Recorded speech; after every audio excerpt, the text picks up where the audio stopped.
Bonjour et bienvenue à l'émission Chrétien comme Christ. Aujourd'hui, le thème de notre émission est chercher et sauver. Alors Christine, tu as un texte intéressant à nous lire. Oui, c'est dans l'évangile de Luc au chapitre 19 et au verset 10 qui nous dit « Car le Fils de l'homme est venu chercher et sauver ce qui était perdu ».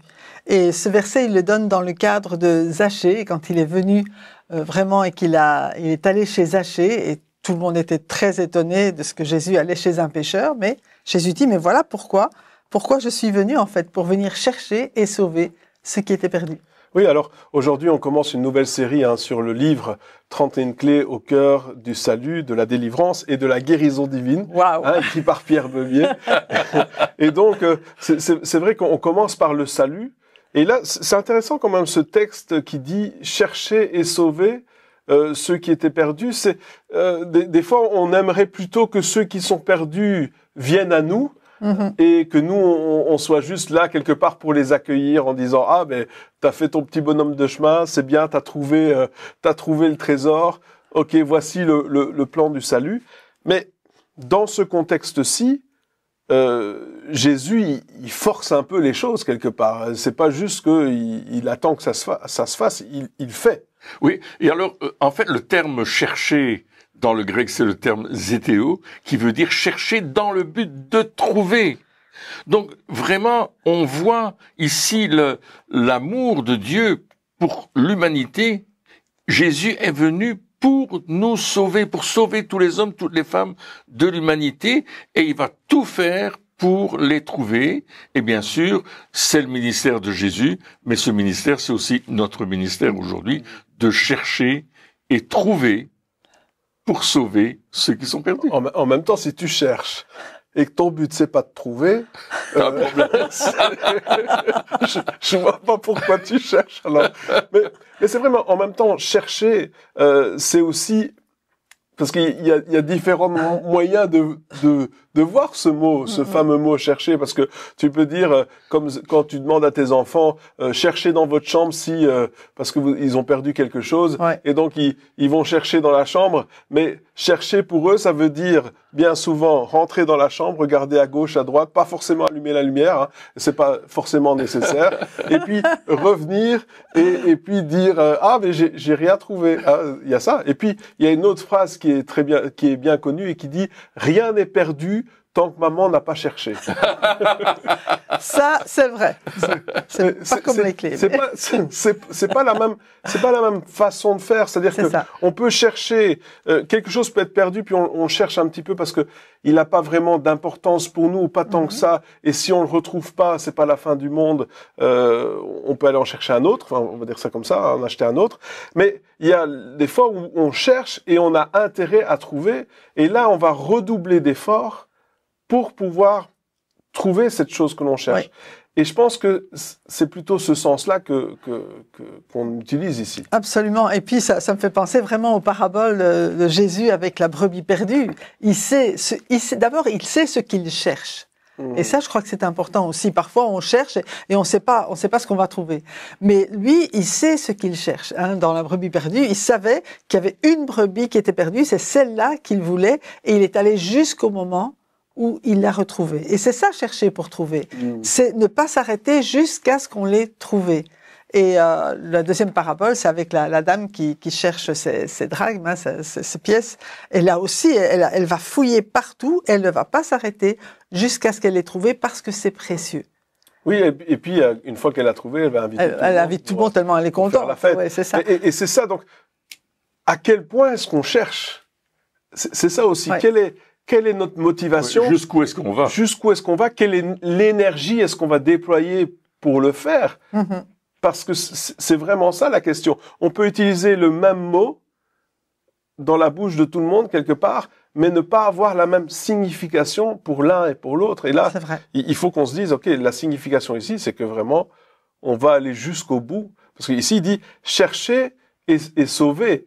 Donc, quelque part, il y a un but, et puis en même temps, il y a un effort à faire. C'est-à-dire que il y a l'effort de chercher, donc là, ça nous prend du temps, il faut regarder à gauche, à droite, etc. Il faut s'y reprendre des fois, plusieurs fois pour le faire, aller un petit peu plus loin, Et puis ensuite, sauver, mais pareil, si quelqu'un a besoin d'être sauvé, c'est qu'il est en détresse.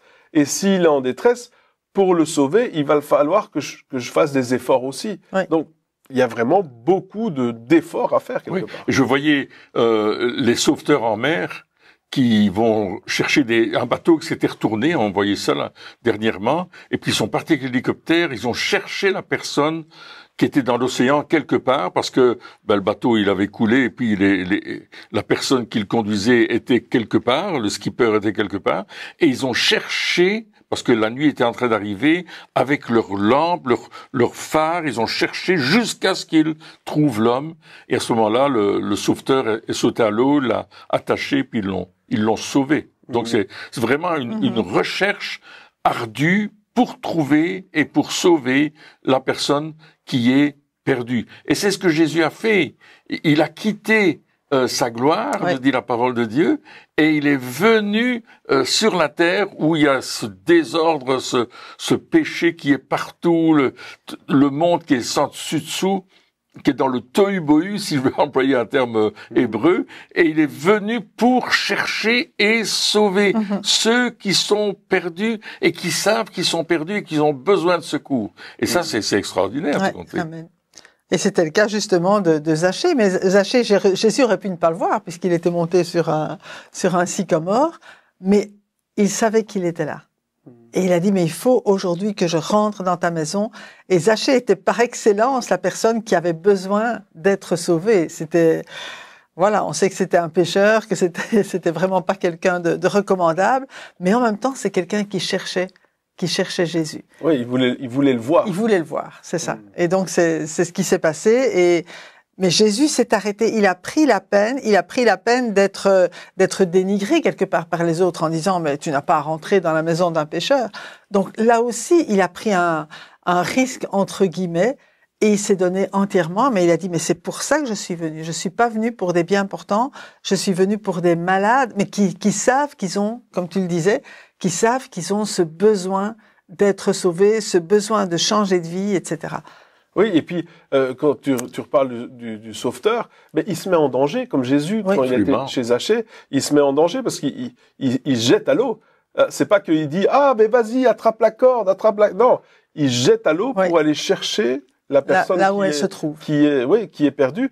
De la même manière, les pompiers, lorsqu'ils rentrent dans une maison en flammes, ils rentrent dans un endroit, hostile, on va dire. Et là aussi, on peut peut-être faire un petit peu une corrélation avec ce qu'on peut vivre. Des fois, on se dit, on veut peut-être aller chercher les perdus, plutôt que les perdus ils viennent dans une réunion, et puis dans un endroit qui nous est familier, où nous, on a plus de facilité, et là, ok, on va leur parler de Jésus, etc. Mais c'est comme si les pompiers disaient aux gens, mais écoutez, sortez, et une fois que vous êtes dehors de la maison, on va vous sauver, on va vous conduire à l'hôpital. Non, des fois, on arrive dans des endroits hostiles. C'est vrai.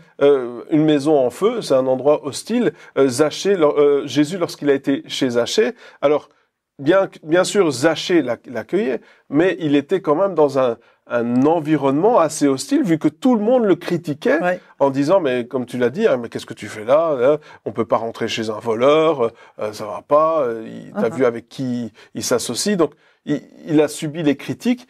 Mais de la même manière, lorsque nous, on va les chercher, eh bien, on va arriver dans des endroits qui seront pas forcément favorables pour nous, mais le pompier qui rentre dans la maison, il veut pas rester dans la maison en feu.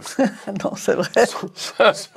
Son but, c'est pas de dire, ah, mais tiens, je vais me chercher une chambre et je vais m'installer là. Non, son but, c'est d'aller, de prendre et de sortir. Et de sauver les gens. Et de la même manière, nous, quand on va dans des endroits hostiles, on sait que notre but, c'est pas de rester là, mais de sauver ceux qui sont dans cet endroit-là. Donc, il y a aussi le fait de savoir dans quel environnement on va. C'est la guerre. Et qu'est-ce qu'on est prêt de faire? Et qu'est-ce qu'on est prêt à faire? Et aussi, si on est préparé, c'est-à-dire que le pompier, il va pas en costard cravate dans la maison. C'est vrai. Il va en vêtements inifigés. Et il sait ce qu'il doit faire. Il sait ce qu'il doit faire. Il a une bonbonne avec de l'oxygène pour pouvoir respirer. Préparé avant de partir. Il est prêt. Il sait où il doit se mettre. Il sait où il doit regarder pour pas lui-même tomber. Donc, il est préparé. De la même manière, nous aussi, on doit se protéger de l'endroit, mais en même temps être prêt à secourir ceux qui... Et ce qui est intéressant avec Zachée, c'est que Jésus va lui dire, le salut est entré aujourd'hui dans ta maison. Et on pourrait voir, on voit le salut comme une personne, ce qu'on fait. Le salut, c'est Jésus. Le salut, c'est lui. Il est rentré dans ta maison. Est-ce que le salut est entré dans votre maison? C'est une question qu'il faut se poser. Est-ce que j'ai reçu le salut dans ma maison? Est-ce que j'ai reçu Jésus dans ma vie? Est-ce que ce salut est entré pour me sauver? Est-ce que j'ai accepté qu'il me sauve? Parce que le pompier peut arriver sur la personne et qui dit mais moi j'ai pas envie de sortir, laissez-moi brûler ici, quoi. Il y a des gens qui veulent brûler en enfer. Oui, c'est vrai. C'est vrai. Et Jésus, l'expression est forte, je sais, mais Jésus est venu pour sauver. Il dit non, reste pas là. Je vais te prendre, je vais te sortir de là. Et parce que là, on a la dimension du salut, c'est-à-dire de sauver, de guérir, de transformer, de changer la vie d'une personne, parce que tu es en train de mourir dans le feu et puis on te prend, on te sort et on te soigne. Le salut, c'est ce qu'il va faire. Ce que Jésus va faire, c'est pas seulement nous chercher pour nous sauver, mais une fois qu'il nous a trouvés, parce que ça, c'est important, il faut parler du fait qu'on va trouver. Et à ce moment-là, Jésus, il nous sort de là où nous sommes et il nous met en sécurité quelque part. Et là, on se dit, je me rendais pas compte que j'étais en danger autant que ça. Je me rendais pas compte que mon environnement, que là où j'étais, c'était le danger. Et c'est ce qui s'est passé avec Zachée. Zachée s'est rendu compte que Jésus était rentré dans sa maison et tout a changé dans sa vie. Il a commencé à changer sa mentalité, sa manière de penser, de parler, de faire les choses a complètement changé, parce que quand le salut rentre dans notre vie change. Parce qu'alors on est sauvé. Exactement. Et en fait, ce qui se passe, c'est que c'est vrai, c'est le salut qui rentre, c'est Jésus qui rentre dans notre vie et il fait quelque chose qu'on n'aurait pas pu faire par nous-mêmes. Ah oui. Zachée savait qu'il y avait quelque chose qui devait changer dans sa vie, mais il n'aurait pas pu le faire si Jésus n'était pas rentré chez lui et si lui-même n'avait pas été « OK, mais oui, le salut existe et oui, tu as le salut parce qu'il est entré dans ta maison. » En fait, Jésus, il vient... Quand on parle de changer de mentalité, il faut qu'on veuille, qu'on soit d'accord de changer, mais en même temps, on sait que c'est en recevant Jésus que notre mentalité change. Moi, je m'attendais pas, quand j'ai accepté Jésus dans ma vie, je m'attendais pas à ce que tout change comme ça, mais c'est ce qui s'est passé. Quand il est rentré, je me suis retrouvée avec une façon de voir la vie qui était complètement différente. Mais je savais pas que ça allait faire cet effet-là. Oui, c'est ça. On s'en rend pas compte. Non.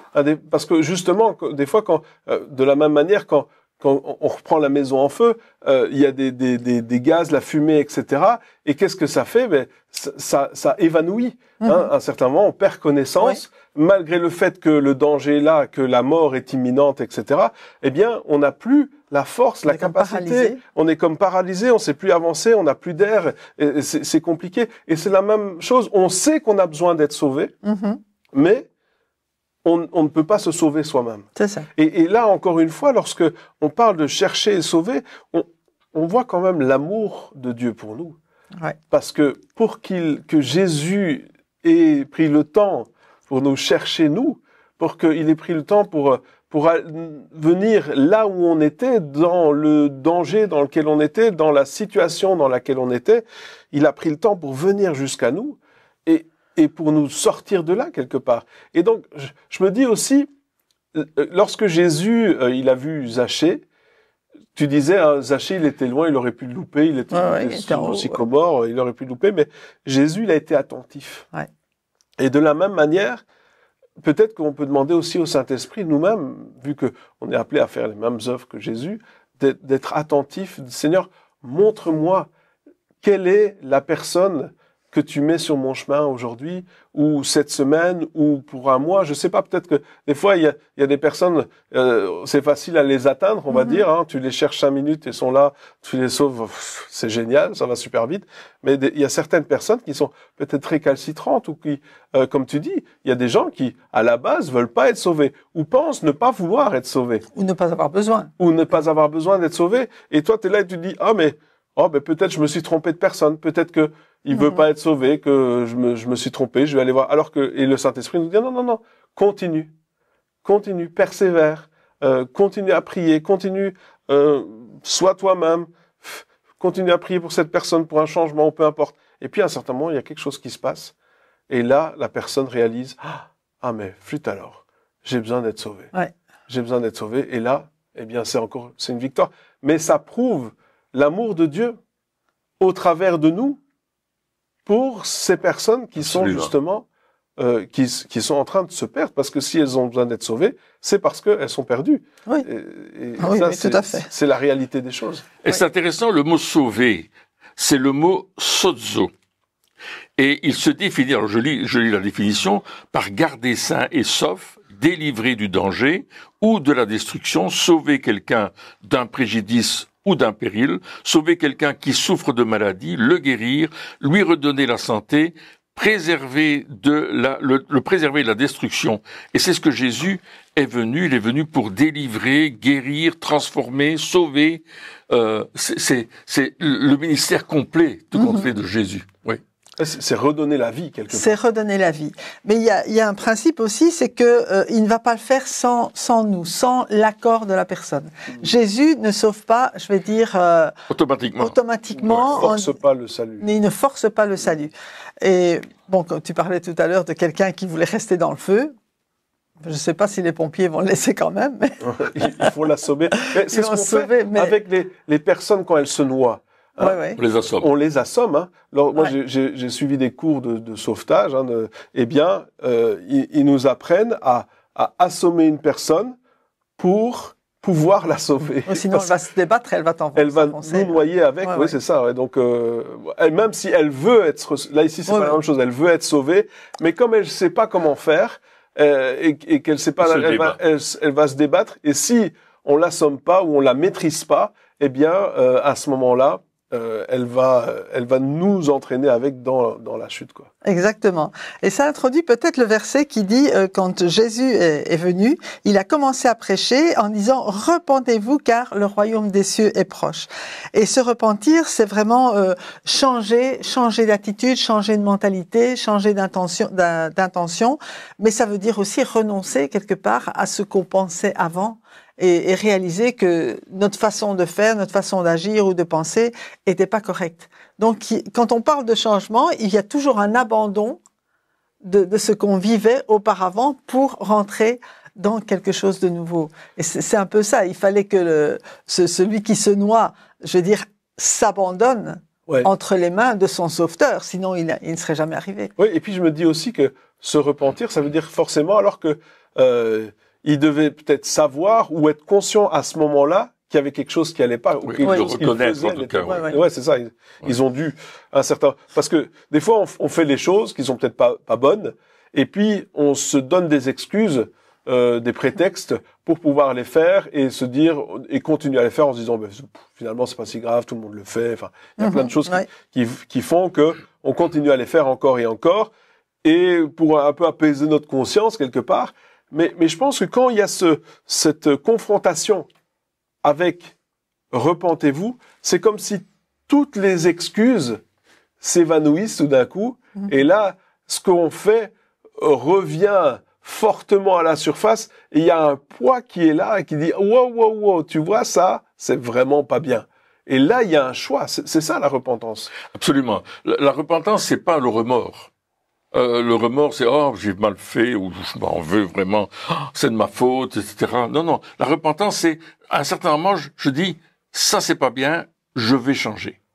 Je le confesse, je demande pardon et je me détourne de ma manière de faire les choses. Il y a un changement dans notre vie, il y a un shift. Je tourne ma vie dans un autre sens. Je marchais vers la perdition, vers la mort, vers le gouffre, et je dis top, je fais demi-tour. La repentance, c'est vraiment marcher dans une autre direction, c'est marcher différemment de ce que je faisais jusque maintenant. C'est un choix. La repentance, à un moment, c'est un choix. Et c'est pour ça que Jésus va dire, repentez-vous, c'est-à-dire changez de mentalité, changez de comportement, faites demi-tour et suivez-moi tout compte fait parce que il est le salut. Ouais. Suivons Jésus. Quand tu dis ça, je pense toujours à quelqu'un qui se noie et en fait, bon, le sauveteur peut venir ou alors on lui envoie une corde.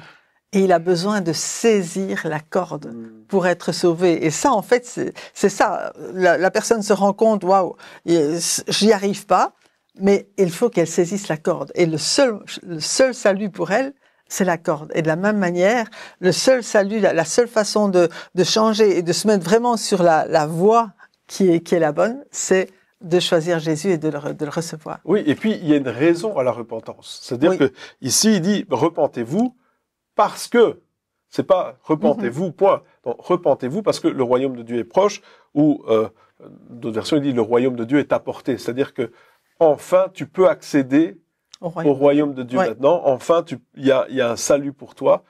C'est plus inatteignable. Il y a quelque chose qui est là. C'est accessible pour toi. Et donc, il y a une raison à la repentance. Oui, c'est vrai. C'est pas juste, ah, mais je me repens. Et après quoi? Et après quoi? Lorsque on vient à Jésus, lorsque on est sauvé, eh bien, c'est pas pour dire, ça y est, je suis sauvé. Voilà. Écoute, qu'est-ce que ça change? Ben, je sais pas, mais je suis sauvé. Voilà. J'ai demandé pardon, j'ai exercé la repentance, machin. Oui, mais pourquoi? Pour avoir accès au royaume de Dieu. Parce que je veux m'approcher de Dieu. Parce que je veux goûter combien Dieu est bon, parce que je veux expérimenter l'amour de Dieu, parce que j'ai vu qu'il y avait quelque chose de meilleur que ce que je vis pour l'instant. Absolument, c'est vrai. Et c'est pour ça, lorsque si par exemple je veux faire des efforts, par exemple je dois apprendre quelque chose, ou je vais à l'école, etc., je vais faire des efforts, pas juste pour le plaisir d'apprendre, mais parce que ce que j'apprends va me permettre d'accéder à quelque chose qui est bénéfique pour moi ou que j'ai envie de faire, ou une carrière, etc. Donc, il y a un but. Et dans tout ce qu'on fait, on a besoin d'un but. Tu peux pas juste dire repens-toi pour le fun. C'est repens-toi parce qu'il y a quelque chose. Et c'est la même chose lorsqu'on dit de prendre du temps avec Dieu, de prier, etc., l'intimité avec Dieu. C'est important. Pourquoi? Parce que ça nous permet de découvrir des choses extraordinaires, d'avoir des révélations, d'apprendre qui est Dieu, de vivre des choses avec Dieu, d'expérimenter, de voir justement les personnes être sauvées. Et ça, c'est extraordinaire. Et il y a toujours besoin d'un but. Il y a un but. Hein. Et tu parlais de l'étudiant qui travaille son année, mais pourquoi est-ce qu'il veut réussir l'année? Mais pour passer dans l'année supérieure. Et le but, c'est d'avoir le diplôme, c'est d'arriver à la fin, d'avoir le diplôme qui va faire de lui ce métier dont lequel il a suivi les études. Le but, quand tu fais des études pour un métier, c'est d'exercer ton métier. Ouais. Donc tu vas travailler au maximum, tu vas tout faire pour y arriver et pour que ta vie soit en accord avec ce métier-là. Or, quand je suis sauvé, je vais tout faire pour comprendre et entrer dans ce royaume que Dieu me propose, un royaume extraordinaire, une présence de Dieu quotidienne, une vie nouvelle. Je ne suis plus de ce monde, disaient les Juifs. Vous êtes dans le monde, mais vous n'êtes plus de ce monde. Pourquoi? Parce qu'on est dans un royaume nouveau où Jésus règne, et non seulement il règne, mais c'est notre Sauveur. Et on dit souvent merci Seigneur, mais souvent est-ce qu'on dit merci mon Sauveur parce que il est vraiment à la base celui qui m'a sauvé, qui m'a transformé. Et c'est un peu le but de Jésus dans Luc 4, versets 18 à 19. Il dit ceci: l'Esprit du Seigneur est sur moi parce qu'il m'a oint pour annoncer une bonne nouvelle aux pauvres. Il m'a envoyé pour guérir ceux qui ont le cœur brisé, pour proclamer aux captifs la délivrance et aux aveugles le recouvrement de la vue, pour renvoyer libres les opprimés, pour publier une année de grâce du Seigneur. Wow. Et là, on a tout le programme de Jésus.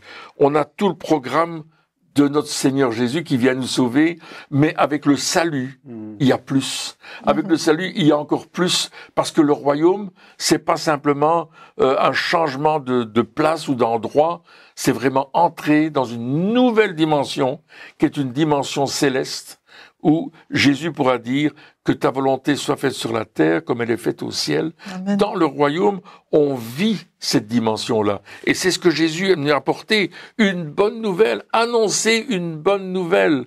C'est la première chose qu'il va faire. Le royaume de Dieu est à portée de la main. Oui. Alors, je t'en prie, ne le rate pas, vas-y, change de comportement, change de mentalité, rentre dedans. Et là, nos cœurs brisés, on a des cœurs brisés. Combien de gens ont le cœur brisé? Combien de gens sont malheureux? Mais Jésus est venu pour guérir les cœurs brisés. Il est là pour dire, tu es libre. Oui. T'es plus dans une prison. T'es plus dans la prison du péché. T'es plus dans la prison où le diable domine sur ta vie. T'as changé de royaume, t'es plus dans son environnement, t'es dans l'environnement de Dieu. Il va nous amener dans cette délivrance et il va ouvrir nos yeux. Amen. Et Jésus le disait à Nicodème, si quelqu'un est nouveau, il ne peut pas voir. Mais quand tu es nouveau, tu vois le royaume. Et après, tu vas rentrer dans le royaume. Il y a vraiment une destinée à travers le salut que Jésus nous donne. Il vient chercher et sauver ceux qui sont perdus. Alléluia. Merci Seigneur. Sauve encore des gens qui nous écoutent ici, Amen. qui disent, mais moi je veux entrer dans ce salut. Je veux ce salut. Alors viens, Jésus est venu pour te chercher. Et nous, on est allé jusque chez toi à travers la télévision, à travers le message, pour te dire, viens maintenant, change de mentalité, repens-toi et entre dans le royaume à travers Jésus-Christ. C'est le seul chemin. Il est la porte. Il a dit d'ailleurs, je suis la porte des brebis. C'est par cette porte-là qu'on entre. Amen. Oui, et c'est ça. Et il y a cette, non, mais c'est extraordinaire parce qu'il y a cette confrontation, il y a ce changement d'état, au fait. Absolument. Chercher et sauver, c'est on était perdu, on est sauvé. Oui. Il y a un changement d'état et c'est ce que Dieu veut pour nous. Et lorsque on amène ce salut, lorsqu'on amène ce message, lorsqu'on comprend ce message, même lorsqu'on le reçoit, il y a quelque chose, il y a un changement, tu l'as dit tout à l'heure, il y a quelque chose qui se fait, il y a un changement en nous parce que on change d'état, on change de comportement, on change et c'est ce que Dieu veut faire. Il veut pas juste nous apporter un message, il veut pas juste que on ait une théologie ou une compréhension de quelque chose. Ce qu'il veut faire, c'est une œuvre en profondeur dans notre vie. Et c'est ça qui est extraordinaire. Chercher et sauver. Moi, je veux plus rester perdu. Je veux être sauvé. Amen. Je veux plus rester dans l'ignorance. Je veux savoir. Je veux plus rester dans les ténèbres. Je veux aller dans cette lumière. Et c'est ce que Jésus veut pour nous. Et c'est ce que nous allons aussi communiquer aux autres. Amen. Eh bien, chers amis, merci encore de nous avoir suivis pour cette émission. Et puis, on se retrouve très bientôt pour la suite. Au revoir.